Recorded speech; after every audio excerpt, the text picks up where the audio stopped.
Welcome, everybody, to the B.R.O Podcast, where we talk about Christian topics, different things that make you think, and maybe a little put a little pebble in your shoe.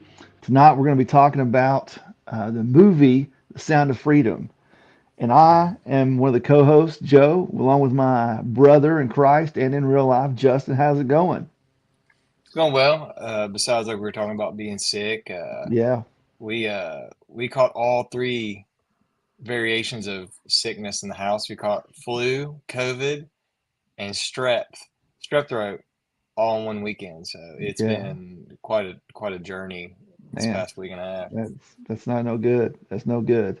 Well, here's the thing, when we decided to do this episode, Sound of Freedom, we had to actually, do a little bit of an audible because of my work schedule. So here we are coming back at it. So Justin, The Sound of Freedom, it was a popular movie. hmm It came out, was it 2023? Was that the year it came out? Let's see here. The release. Now, it was it was created 5 years before the release. Yes, yes. But yes, it was released last year. That's when it hit theaters. Yeah. And and when it was released, it was actually released kind of crowdfunded. I mean, it was like, there was a big thing that was going on trying to get this movie out there. It was actually debuted alongside the same week as Indiana Jones.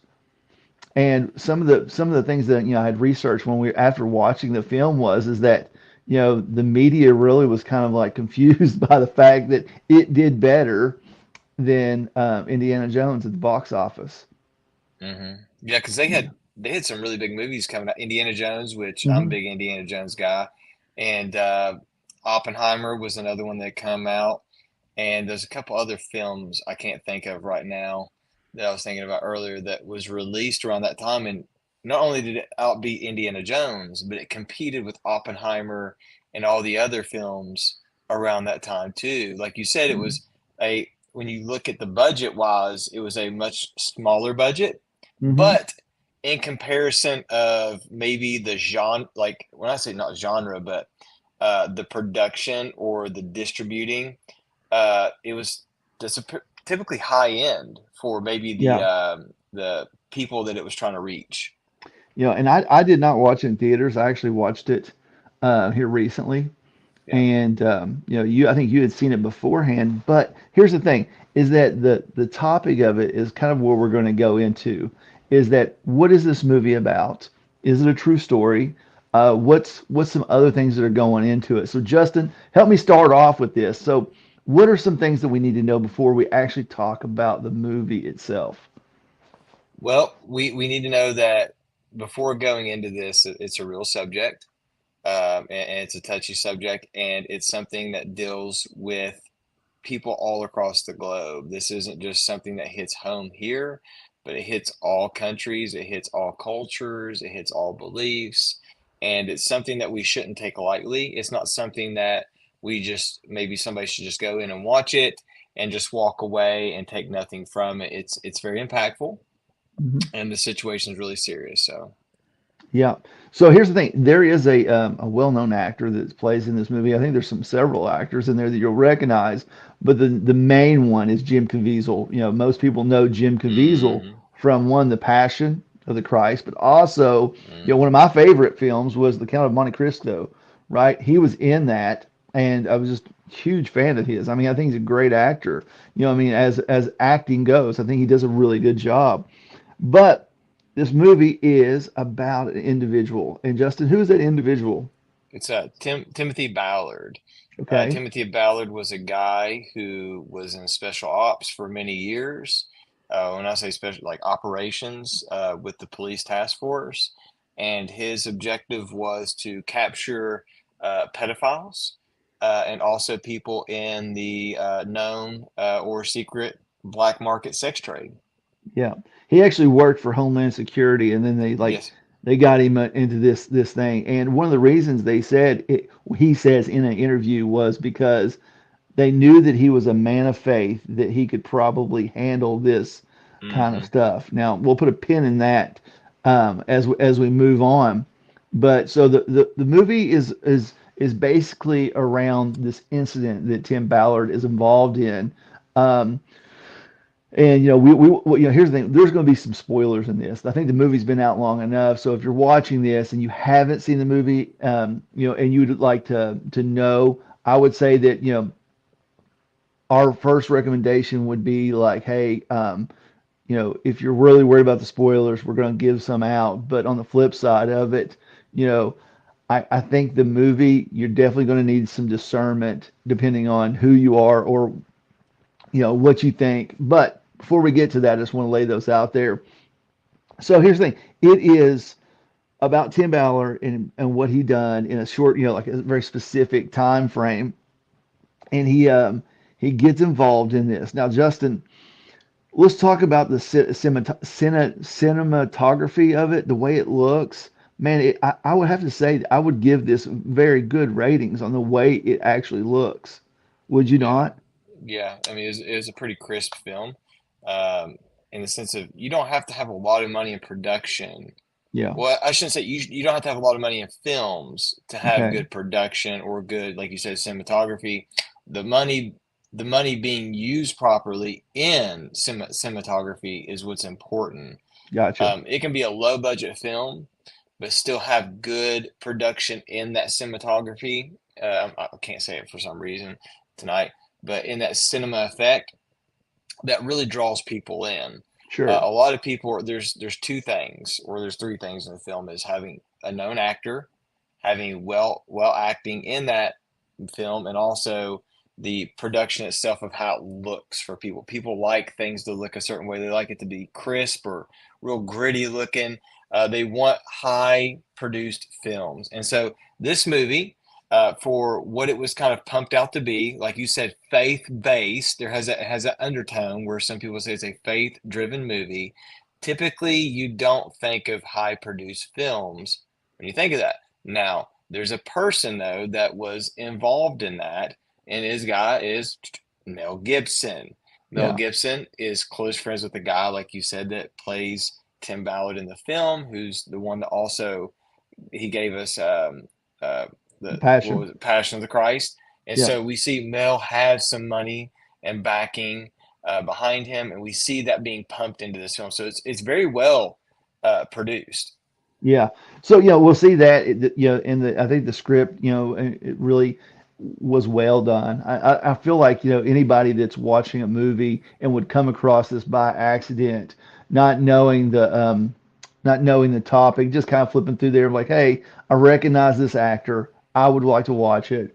They're not going to be let down by, like, oh, it's Hmm. crazy, like a cheesy B film movie. I like those kinds of things, not for everybody else. But, so on those marks, I can't say that it was a bad film. You know what I mean? On just the aesthetics of it. I think that, people are going to be like, okay, and we see that as the way that it tracked alongside, a major box office, like Indiana Jones, right? It was able to contend in that same realm.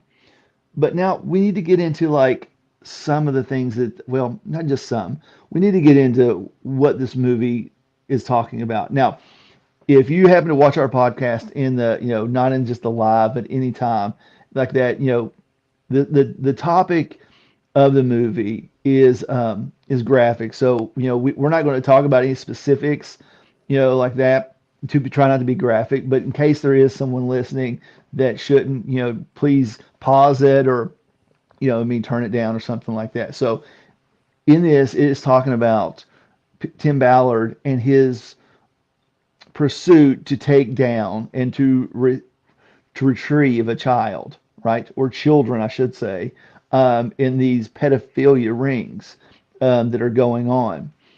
He works closely alongside the United States, but in this, something goes on, and the U.S. government pulls the plug, and he's like, "Well, I got to come back," and he doesn't want to come back. He wants to stay and retrieve these children. Now, Justin, that sounds all well and good. I mean, I can't really fault anything in there. Can you? Hmm. No, so in the sense of like, are you asking about like Tim Ballard and his motives behind capturing?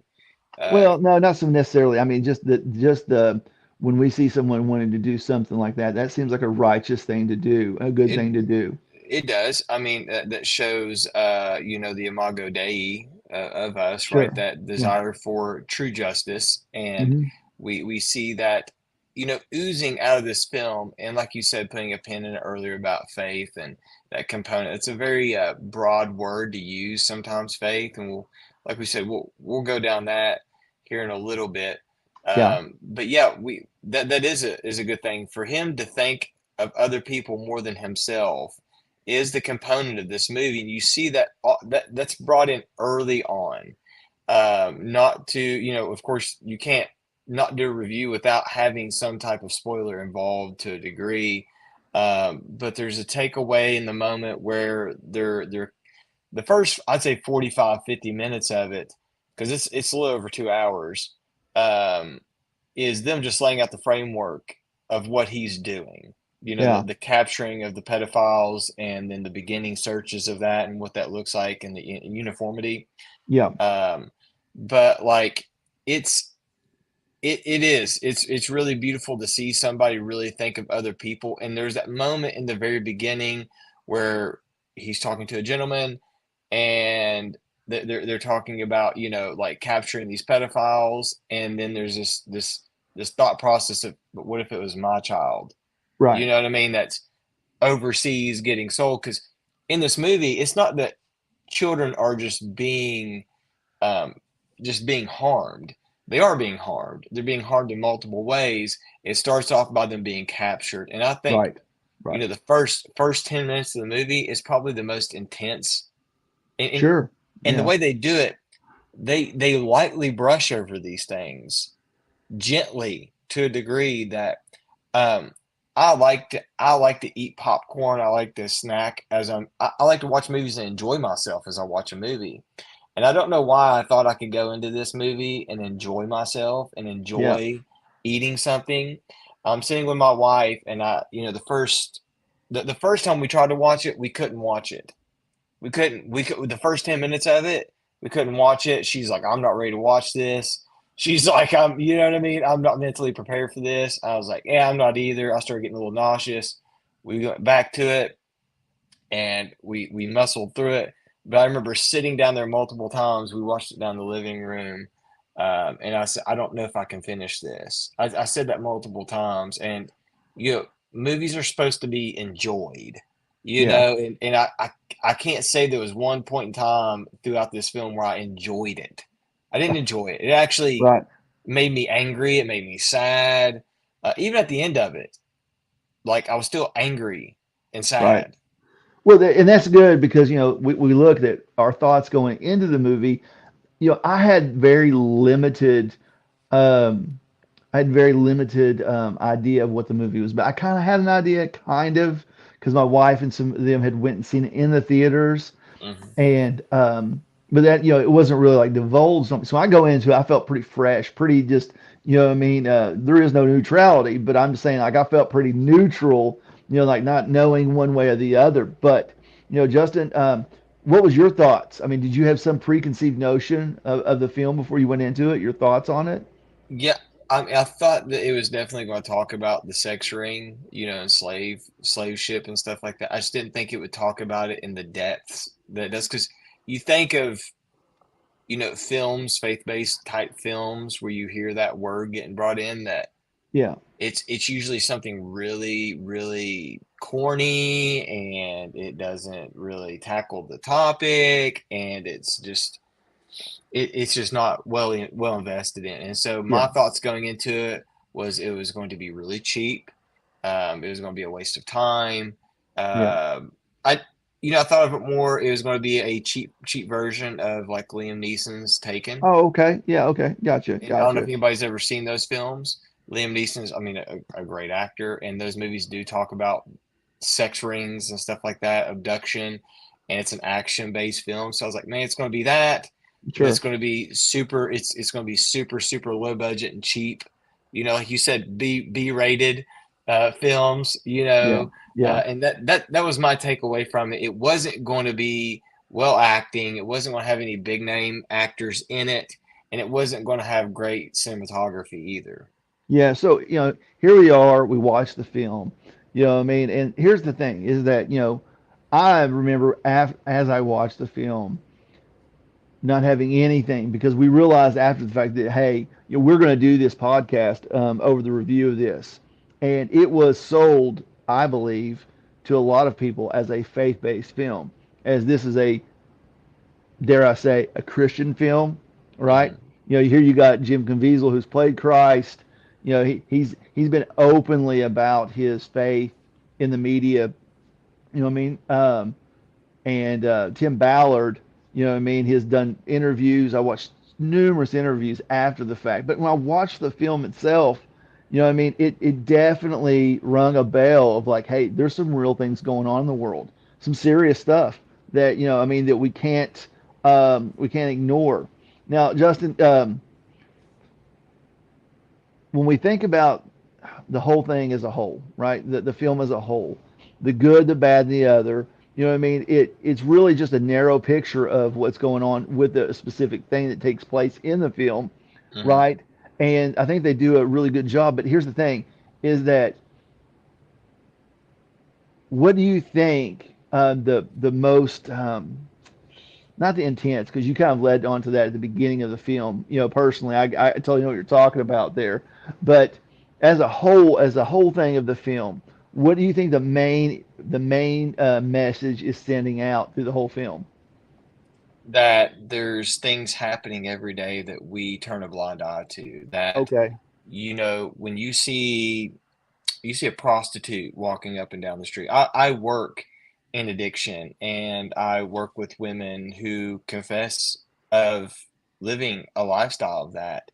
And when you sit and you ask these women, and you start having these questions, it's called, it, in counseling, you do this kind of build framework to kind of understand who you're dealing with, to Sure. know what avenues to take. And I would say over 60% of the women that I deal with have been a part of that, what we say sex trafficking, whether it be early Okay. on Yeah. grooming or stuff like that. And so I think the main takeaway of this is the problem is bigger than what we think. It's not something that just happens in mud huts in ungoverned countries.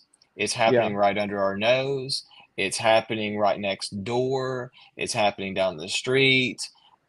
People are involved in this, and I'm not one of these conspiracy theorist people.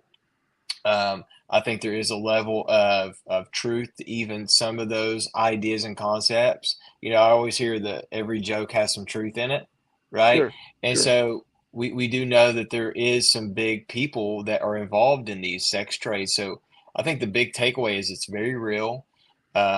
Just like we talk about Yeah. abortion, it's involved in that, Yeah. right? It's Yeah. equally yoked into that of just the debauchery of children, just attacking the imago Dei, Yeah. and I think that we don't talk about it, and we don't. Yeah. One thing is we just don't talk about it, but we don't do anything about it. It's one thing to I'm gonna put 10% of Yeah. whatever onto something and donate it, but like we're not actually doing something. We've seen Tim Ballard actually did that. He stood up and actually went over to another country and started doing those things. Yeah. And here's the thing: is that with all those things you said, I do agree. And the level of the accuracy of the film really depicts this, right? Because while there is some pushback, from the different news media saying like, "Oh, this isn't really how it is. This is Hollywood and all that." Look, I totally understand when you're watching a film, you're not watching actual events, right? That's just not the actual events, but it is have a measure of realism in there that tries Mhm. to be accurate to the events because they don't want to downplay it, or they don't also want to over the top it. So I thought it was very well brought a fact that I don't know nothing. I don't live in that world of trying to do what he did. You know what I mean, in that agency. But I would assume that it felt very realistic to me. That's a subjective thing for me personally because I don't deal with that. But as far as it goes, yes. You know what I mean? And so when we see these kinds of things take place, I think it's very very important for us to realize that the accuracy or the realness of the film really can help us to understand the severity of it, right, Justin? Like what you were talking about, like when it comes off comical, or if it comes off, um, I mean, just drama. Like it's just I've watched plenty of films that are just, the drama's there, but it's detached from the reality. The thing about this film is it brings you right up close to what is actually going on, and you have to think about it. I'm with you, Justin. When someone asked me about the film, I'm like, would I recommend it? And we'll get into that a little bit later. I mean, I would simply say that, when you say it's a good film, good film is not the way I would depict it. It's a film that definitely shines a light on a specific thing. Now we got about half an hour, and I think we've kind of talked about the overview and the accuracy of it, our thoughts about it. Maybe laying out some of the things that go on. It's little spoilers and stuff that we've done, but overall, we're going to say this is a well-made film about an actual event by actual person. They put some serious things in there, and it came across. Now, if this was just any other film, I would probably, like no problemo. Let's just move it right along. But me and my brother had talked about this. There's some things in here that they breeze right by us, and we don't realize what that is. So, you know, our thoughts on this is that yes, it was a good film. All right, we're gonna say film wise, it was a good film. We're not like me and my brother are not someone that would say like, hey, check us for every film rating. But I'm saying just as myself, I thought it was a good one. I think my brother thought it was a good one. But we have some thoughts and things that we need to think about, okay? Because there's a lot more to this film than meets the eye. And now we're going to start breaking down some of these things that, once we dug in, because we watched the film, took it in, and now we're going to look into it. So, Justin, first and foremost, what are some of the things that we need to start breaking down? Well, just so people know, we're going to be starting a movie review. We're going to be No, called no, just a reform reviews, and we'll give tulips. tulips. How We'll many give tulips? yeah, how many up to five tulips.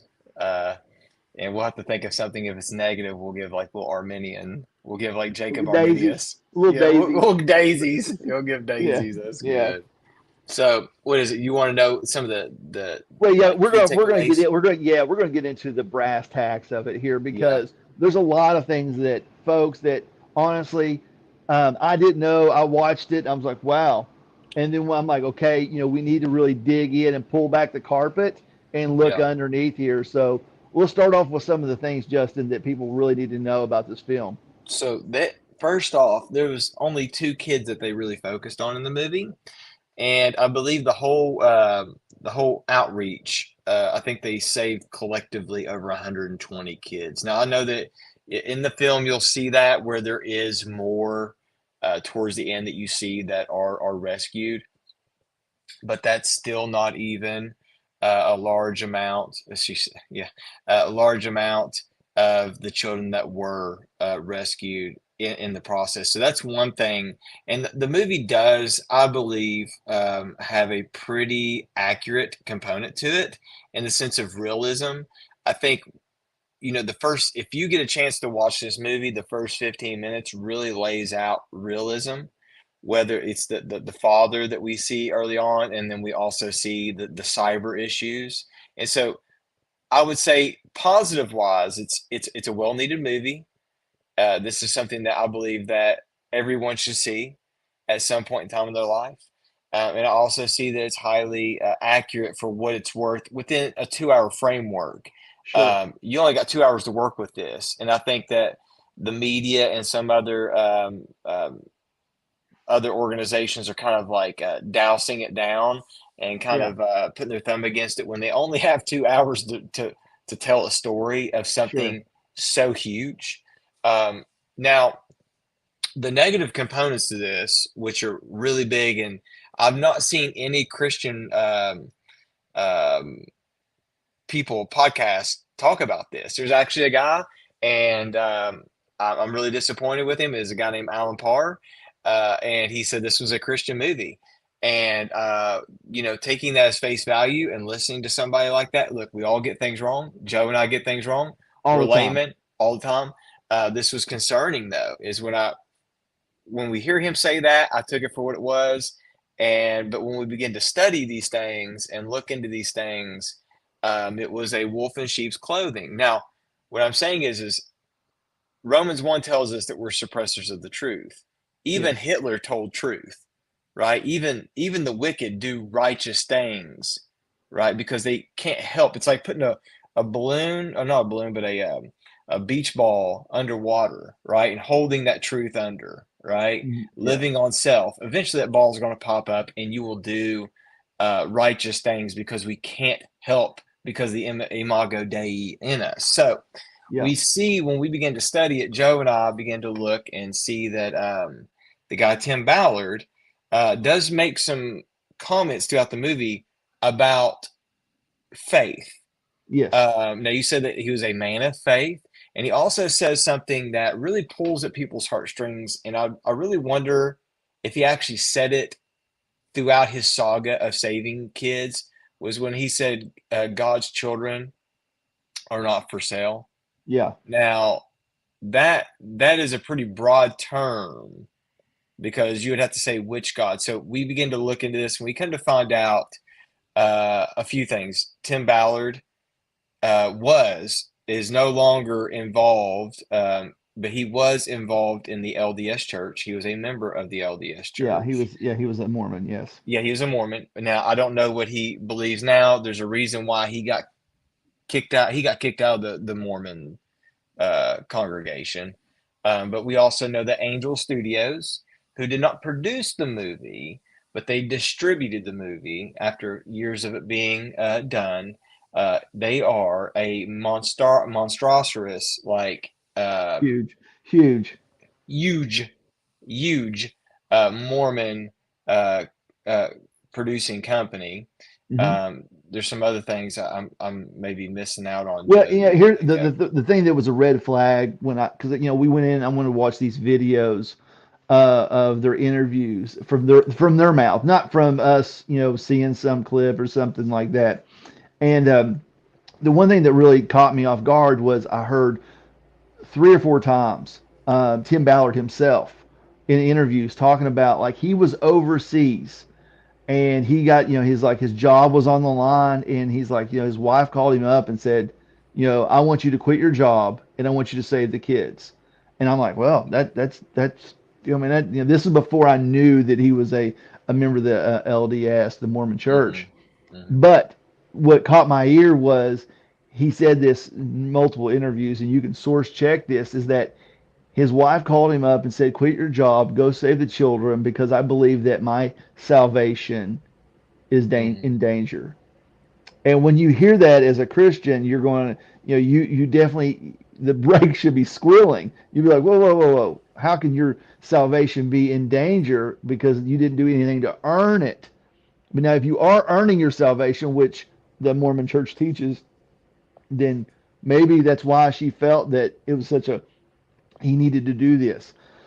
Other things I noticed was that, the way that he was talking about it and the agencies, well, agencies, not the right word, the different people that were interviewing Tim and Jim Caviezel, right? So I was very interested. So not being naive of this, I assumed that Jim Caviezel was a Christian, right? And for our Reformed brothers and sisters in Christ, when I say this, will not be a shock, but maybe to other Christians that listen to us when we say this, they might be like, "What?" But it's the fact is that Jim Caviezel is Roman Catholic, right? Hmm. And Rome teaches a false gospel. Okay, that's just the short and the sweet of it. I mean, we could go into a whole explanation of yes, Christians are in the Catholic Church despite the Hmm. teaching and can be saved despite what's being taught. But if you follow what Rome teaches, then you're not a Christian, right? I mean, that's just the nut. So I don't know Jim Caviezel personally, and I don't know, but if he believes what Rome teaches, and for everything I can see, he does, you know what I mean, that would put him out of what Christianity teaches. So you have two men. You have two men here, right? The actor and the actual source material from what's going on, and both of these men are representing a faith-based Hmm. movie. Now, here's the thing: it is, in all fairness, a faith-based movie when you talk about their faith. You know what I mean? I think that's a fair thing. They can say it's a faith-based movie, but what tends to happen in Christian circles, right? When they say faith-based movie, you're like, oh, it's a Christian movie, right? That's the idea that gets put out there. So, Justin, is this a Christian movie? No, I mean, now there's Christian principles in there, just like we've Sure. talked about in Alcoholics Anonymous. Yep. Atheists out there promoting, pro-life agendas. Yep. Those are Christian Sure. principles. I would just say the foundation, the principle would be the pillar, and the foundation would be the belief upon it resting. And so we would say that it's a perverted principle. It's one that has been masked by hidden agendas. Yeah. And so, like you said, you have a lot of people that are pushing their agendas on there. And that was something that they pumped into the minds, is they knew that Christians would come see this movie if they sold it a certain way. And I would tell Christians, go see the movie, right? Because it shows the depravity of humankind, and just the grips. When you think of Judas and him portraying, Jesus with a kiss, just the mockery of that, and just how wicked that is. We see what the Sure. wickedness of the world, and how they are betraying the Imago Dei with a kiss, like they're doing these wicked things to the world. And so I would say, even though it's not a Christian film, um, we do need to go see this and educate ourselves with this. Now, it's one thing for us to educate ourselves with this, and it's another thing to promote the company that's doing it. And I get it. When we're going out, you're seeing the movie, you're paying that company who made the movie, and Yeah. that does happen. But I also think saying, hey, appreciate the movie, but you also need to repent. You have Mormons, and then you have Roman Catholics who not only produced, distributed, endorsed, but they have their beliefs fabricating and main veining through all of these things. So when they say God's children aren't for sale, or they make other comments throughout the movie of you know loosely scripture based style, what they're doing is they're trying to woo and tickle the ears of Christians. And so I shame on them for saying that, doing those certain things to pull people in. But I would say it's not a Christian movie. Now, like you said, it's a faith based movie, absolutely. But every movie is a faith based movie. Sure. Every movie Sure. that's ever made is a faith-based movie. And what do I mean by that? The complete confidence in whatever God it is you believe in is the foundation of whatever movie you're trying to make, you're promoting your agenda with. Yeah. So when we see this, my first thing is that it's not a Christian movie because, you know, the Tim Ballard is not a Christian. Okay, Hmm. right, and it's based on his story. Now, I want to put a little caveat in here. I want people to think about this: is that do we not engage in the world with people that have different views of us? Absolutely. Should we have friends that are LDS? You should. You should want to love them and share the gospel with them. Um, and here's the thing: is that our people, like Justin had said earlier, going to do things that are not Christian, that are still glorifying God. Like as in the Imago Dei, giving honor to helping those and doing those things. Absolutely. But when we say Christian film, there is a underlining thing about that, right? And could there have been Christians that worked on the film? Absolutely. Could there have been Christians that think that the topic you know was something that needs to be talked about? Absolutely. But me and Justin want to make sure that you understand that what makes it a Christian film is really the nuts and bolts of it, the really the guts of it, right? Because if you reduce all this stuff down and you go, hey man, this Tim Ballard's a really, I really like, maybe you're not a person that goes to church, or you're not saved, you're not a Christian, right? And you start watching this movie and it really like kicks you in the chest, and you're like, man, and I want to really look into this Tim Ballard guy. I mean, I really got a lot of respect for what he's doing. I want, and you think he's a man of faith.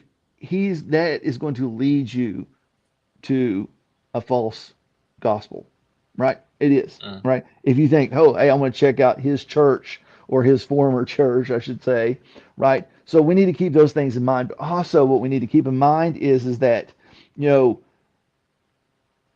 we are able to watch things, right? Romans, Justin, if you want to qualify me here, I believe it is 13. Romans 13 talks about that we have Christian liberties, right? Hmm. I could be wrong. I think I could be wrong about the chapter, but we have Christian liberties. But I would highly recommend. Justin says, yeah, watch the movie. Me, my recommendation would be is that if you watch the movie, go into it with discernment, right? If you feel like discernment is something that you struggle with, you know what I mean? Maybe watch it with somebody that does you feel like has good discernment, or maybe watch it with a group of people and then talk about it. That I think those things are good. You don't want to veer away from things. But there was another movie that I had watched in the theaters because I was kind of looking forward to this one, and it was called The Farius, right? Also made or produced or in that vein from Angel Studios, right? Hmm. And my wife hated the movie. Just total. She went there because she loves me, and we watched the movie. And there's a lot of dialogue, and enjoyed the dialogue. At the end of the movie, right? They're on a talk show host, and that talk show host is Glenn Beck, right? Hmm. For those that don't know, Glenn Beck is a Mormon, right? And I remember talking to my brother right afterwards, or very shortly after, talking about it. I'm like, I don't know if I would want to recommend the movie. You know what I mean? If they're going to promote the Mormon aspect on the end.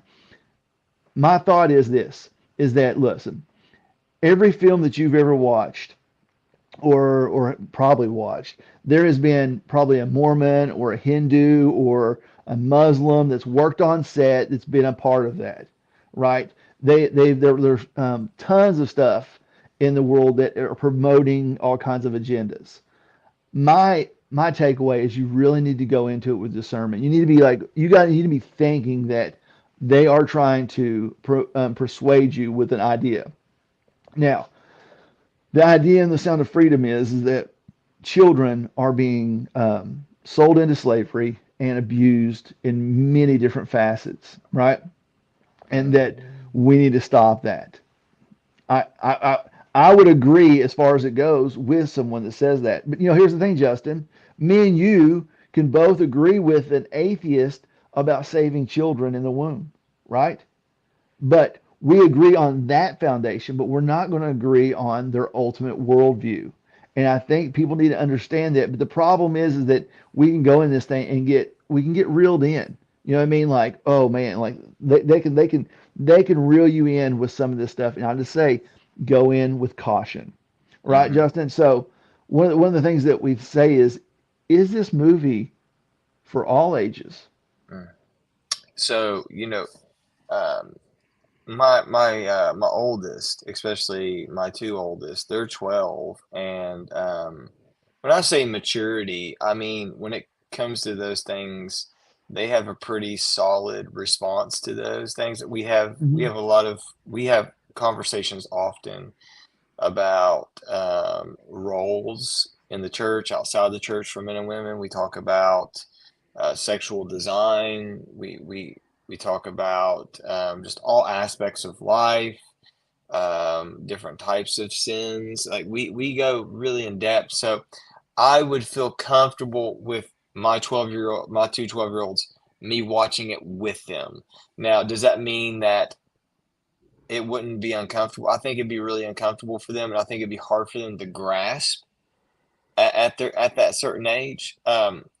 Aiden had watched Nefarious with us, and you could see. I mean, he was intrigued by it. Still kind of confused him a little bit, Sure. because I think maybe some of the language and the style and just some of the things, but he understood it for the most part, and he enjoyed it. I think he enjoyed more of the conversing more Yeah. than anything, the debating between the A, Yeah. the A character and the B character. Um, but I wouldn't suggest anybody's children to watch this. I think this is something that a young adult or older, somebody that is somewhat sound and grounded, Yeah. because it's a very overly intense film. It really, I mean, from the beginning to the end, there's no chill factor in Right. this movie, and I think that it can just be a lot for somebody, especially at a young age. So Yeah. So that's I me. would allow my children, but that doesn't mean that they would watch it. Yeah, so I'm probably more on the more cautious end. Yeah. Like I said, we have liberties. My children would tell you that I'm probably more strict with watching stuff than and I find that myself being that way because I know personally that there is always an agenda being promoted out there, and no matter what. And sometimes dad's not clever enough or smart enough to know what that is. So I always Mm-hmm. try to err on the side of caution. Now, here's the thing. I wouldn't recommend it for children because of the topic or the subject matter. But Mm-hmm. what I would say is that what I mean. Like it is probably a film that everyone should eventually try to ingest. You know what I mean? Just from the fact that you can't get away from the topical matter of it. That's one thing that I think that whether that a Roman Catholic or a Mormon did this, regardless of that, this topic and issue is a serious enough issue that as Christians we need to take it serious, right? And we need to engage with. One thing that took me by surprise was is that once I'd done the research after this, and me and Justin kind of dove into this, I realized I'm like, hey, why are we not as the body engaging more into these kinds of topics? And I feel like they get kind of left in the wayside, don't you, Justin? Yeah, I think it's something that happens more often than not. Not saying that people are getting Mhm. like abducted. Maybe the abduction. We do know that people get abducted in America. It's usually bigger cities, and I think maybe because we live in the Ashland area, it's probably like one of the safest areas to live in. Especially around, I Yeah. would say Kentucky. Um, Hmm. but when you get into bigger cities, people get abducted all the time. But I think it's something that, you know, the core of it is a devious sexual motivation, a perversion. Um, and so I think that happens often. And I think it's one of those things, they call it the hush in the family, like the family secrets. And I think a lot of people go untreated for these things most of their life. And like when we see it kind of, uh, uh, developing into other sexual behaviors. So I think it's very, very important that everybody experiences this. It's something that needs to be talked about. And I Yeah. think it's a big wound because it shows our failures Yeah. as a society, that we are failing in this component. The church is failing in this component, this arena of not assisting in this. And you know, we do spend a lot of time as Christians, as abolitionists that defend life. But there's one thing of defending life, and there's another protecting life, as they're in life. So I think this is where we fail sometimes. Is we save life, but then life gets abducted and harmed, and it's going to happen. It's not something that we on this side of heaven can stop. But what we can do is we can combat it and we can fight back. And I think Yeah. that movie really gives us. Yeah, when I left the movie, when I was here at the house, like I said, I left with anger and sadness, but I also had this readiness, where I wanted to just, all the artillery in the world, go ahead and load them up right? Get ready and let's go overseas and let's go next door and let's save all these children. That the movie catapulted that for me. It really motivated it, really built that adrenaline like, okay, there's children out here that need help. And how dare me sit here and go to work every day and eat my sandwich while somebody is in a room right now being harmed Sure. against their will. Well, here's the thing. It made me think that to be I'll use some words from Jeff Durbin to talk about being consistent, right? You need to be consistent, and if you want to be an abolitionist, you need to be a consistent one. And it's not just taking care of the unborn; it's taking care of the unborn and the ones that are born right now. And those, and I think we want to be an abolitionist in the fact that we want to put a stop to this completely as well. You know, not just in the beginning, not just in the middle, but all way and every way in between. So, you know, that's our take, our review of the Sound of Freedom. I'm gonna give it what three and a half tulips, Justin. We'll give it three and a half tulips. You know what I mean? Um, what do you say? You gonna give it more than that? You're gonna go I think 3.5 tulips and a daisy will be no. I think three and a half tulip. Yeah, it's a solid movie. It's very educational, and like you said, it's not a Christian movie. no. It doesn't have Christian agenda, and we see that. I think for what it is, it's well produced.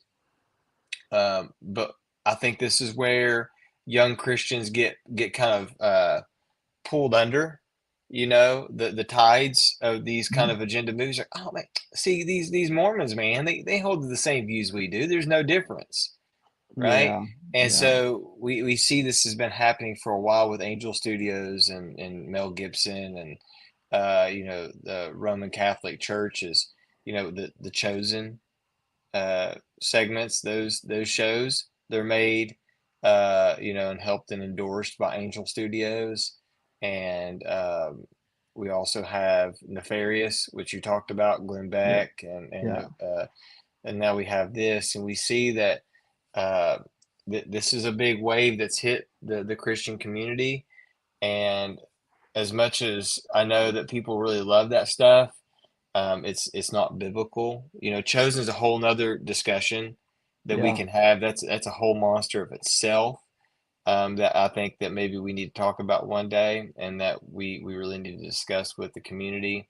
As much as I think people really enjoy the show, talk about the inaccuracies and the concerns and the warnings behind that, and yeah, like you said, the under effects, like the guts of it.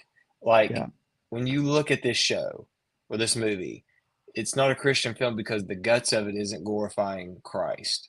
It isn't.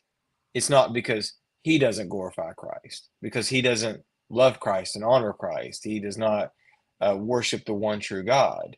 yeah, So at the when you reduce it down, his works in vain. You yeah, know, it's actually for self, because like you said, his wife, he'd worked in that field for so long, and then his wife was like, "You have to go help these children because I feel like my salvation's on the line." And that was actually on a TBN interview, which is TBN is and that's yeah. lightly, and it's me saying it lightly. I know. That is a unbiblical broadcast station. But I actually have the numbers written down. If you guys ever get a chance to watch it, Tim Ballard was interviewed. It was with TBN. It was the only interview that I know that he had done. He's done Uh, several. He did several other well, ones. Yeah. I'm saying with TBN. Oh yeah. Okay. And it was, I have down from the 3 minute mark to 3 minutes and 32 seconds. If I can find the link, I'll post it on here, where he said, my wife said that our salvation was being Yeah. jeopardized. I was like, so that right there shows you that, I mean, that's an unbiblical stance. So, like you said, great rating for what it was. Sure. Um, Err on the side of caution when watching it, though. Yeah. And we got a little bit of time left, Justin. We'll take some questions if we Yeah, got anybody on right now. got a couple So people. yeah, if you got a question, maybe it's about the Sound of Freedom. Maybe it's just about something in general. You know, I mean, even if it's not related, we love to take your questions and do that. We got a guest next week coming on. I believe that's Nate coming Yeah. on, and we're gonna release the title of that. But what I can say is that we're going to be talking about the Independent Fundamental Baptist. He grew up in that, and we're going to be talking about some of the things that go along with that. So stick around for that one. We've also got plenty of other things in the chamber ready to come down the pike. So Justin, one of the things that I was very curious about, when in studying up on this Sound of Freedom is that as Christians, we need to take the art serious, and I think that Hmm. sometimes can get left in the side. CCM or contemporary Christian music, the film, the arts in general. If we go back and we look into the early Christendom, you see great Christians making fantastic art. And I think that's something that has fell by the wayside because when you think Christian movie, it's good is not really the quality. Good quality is not the first thing that comes to mind, and that's a shame because it should be just the opposite. When you Hmm. hear Christian movie, you be like, well, you could see the world going, well, I'm not a Christian, but man, they make really good movies, and Hmm. that's really what we need to be as believers. We need to be trying to help to push forward good solid Christian artists, and in every genre or capacity of art. You know what I mean? Even if it's radio, even Hmm. if it's music, everything. We need to really have good men and women, solid men and women of the faith producing art. Because that's what it's because I mean it's terrible that sometimes that you go watch a film and you're like, I could go watch a Quentin Tarantino film because he makes a good film, right? It's not something I would ever recommend anyone watching, but I can say, subjectively standing back that he is a filmmaker that makes quality films in the Hmm. cinema that cinema kind of way. And then why can't we be doing just the same high caliber in the Christian field, Justin? Yeah. So I was my wife and I we were talking about Martin Scorsese and just like the movies he makes Oh, are for sure. just outstanding. Now Yeah. his agenda is terrible. It's wicked, Right. but like, it's very unbiblical. He did the Temptations of Jesus Christ, like that movie right there was wicked. I don't know if you ever seen it. I do not endorse anybody to see it. But like it's very well produced. The movie, The Silence, Yeah. which is I remember. Yeah. about Catholic priests. It's got Liam Neeson in it. It's got Adam Driver in it. Fantastic film. I enjoy it. I like the movie, but it's unbiblical. It's not Christian. Now it would have those tones. I can watch it. You can watch it. And there's other believers that we know can watch that with proper discernment and weep at people dying over there that are Christians. There's Yeah. Christians that were dying over there, but the Yes. men that they were portraying. And so, like you said, that Christian society, the church has failed when it comes to arts and drama and just all of those things. When the institutions that were brought over here, Harvard and all those great collegiate schools, were Christian principled schools. John Calvin, you know what I mean? Like those things were backed upon those things, and we see that liberal arts has literally gotten to liberal art. So like it's all been liberalized. It's anti-Christian. It's all secular. And what's happened is Christians are coming out of um, that liberal lifestyle, that unbiblical lifestyle, and they're coming into the true fundamental way of living of Christian ways of living. What happens is they get real snug in that though, and which we'll actually be talking about next week with Nate is how almost like this these components make us really stiff, where we don't want to be involved in anything. We almost become very Amish like. And what happens is our music sucks, our movies suck, the way we live our life sucks in comparison to other people. And Yeah. people go, ew, why do you want? And these things can be beautiful. Just Yeah. take the arts, whether it be skateboarding or graffitiing or making things. Why can't you take those gifts that God has given you that you're using to glorify the world and use that to glorify God? Well, and I also think, Justin, that a lot of times is that, and this is just my view on it. I believe my brother would hold the same view. Is that, when we look at the post mill view, like me and my brother hold to, we see things falling into place, getting better, right? That's why we want to have better arts and better. We want to see that, glorifying God.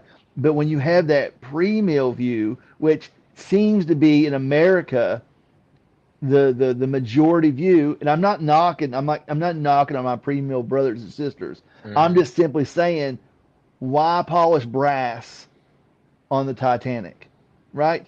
And that's the view that, when you look at people that tend to hold the post-mill view, we're wanting to bring the arts alive. We want to do those, and when you see on the reverse side of it, the pre-millers were probably more like, yeah, that's nice, but we don't win in the end. And we So, do. We do but win we in do, the end. yes, but we do, This yes. these But I'm things are saying that's their view, his. yes, Yeah, no, these things are his. Like when you talk about music, yeah, music's God created music for us to use as a sense of worship, for us to harmonize, like in harmony with each other, to develop fellowship. Art is something that we should appreciate with each other and discuss, but also be a way to glorify God, whether it be baking cakes, whether it be making clothes. These things are gifts that God has given us to ultimately glorify Him to the Most High.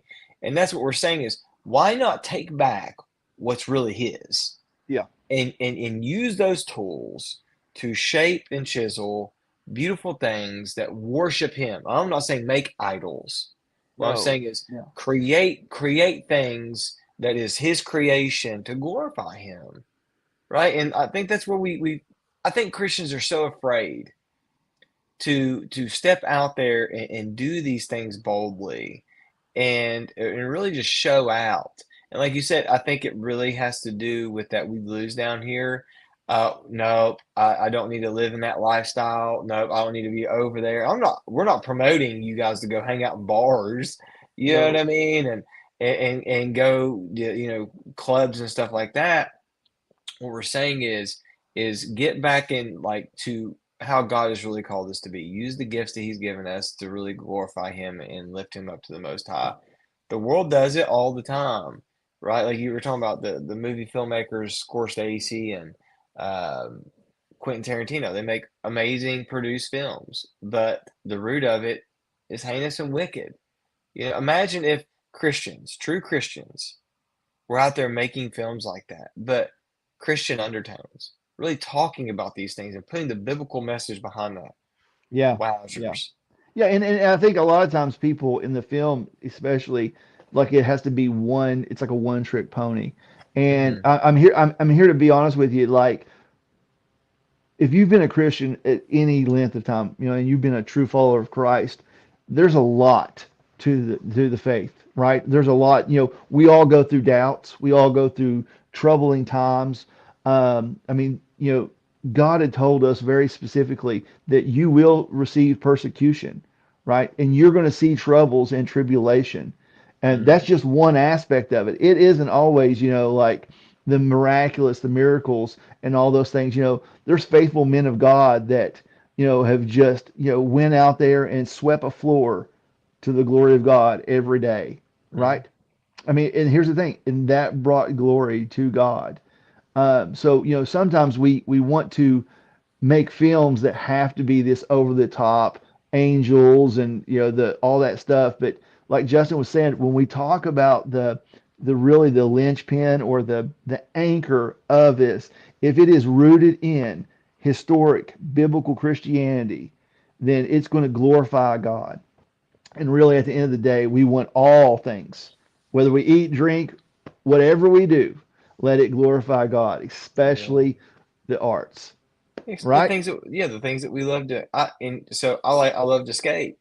And so the guy that owns a skating rink, we were talking about, opening a Christian skate night. Why not use the things that we love to do to amplify who God is, that He is holy, Absolutely. righteous, and just. And everything, if that's something you like to do, you like to cook, you like to clean, you like to whatever it is, sports, why not glorify God? You're playing basketball and the number you choose, right? They ask you, why did you choose that? And you're like, because Romans, whatever. You know what I mean? That's why I Right, chose right, that number. right.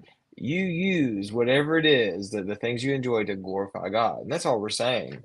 Absolutely. Absolutely. Well, yeah, here's the thing is that, as we land the plane right here, we're going to be thinking about these things. We're going to be talking about these things, but know that these things are important, right? And we want you, as our listeners, to take something away with you. And we really do appreciate all the views that we get, all the comments. Listen, if you got any questions, comments, and you've watched this, we went 10 to 11. We usually go 9 to 10. You know what I mean? Me and my brother, we're just laymen. We got jobs. You know what I mean? We try to get out here and we try to do our very best. Hey, this is an avenue. You might want to start a podcast. Do it. Get out there and do it. Get out there and do it for the glory of God. So, next week we got a guest coming on. We got plenty of other great things. Justin, what's some wise wisdom to send them out with as we get ready to close down? That the topic we discussed is very real, and there's very dark things that are still happening. Even though things are falling into place, these things are not to go unnoticed. God has called us to be good beacons of hope, but also to be warriors and to stand for righteousness and to attack the wicked of the world. So I would encourage people to educate themselves on these things and glorify God through all situations and do righteous. Sounds great. Well, B.R.O Podcast, Thursdays at 9, unless we got to call an audible. My name's Joe. That's Justin. Let God bless you and keep you.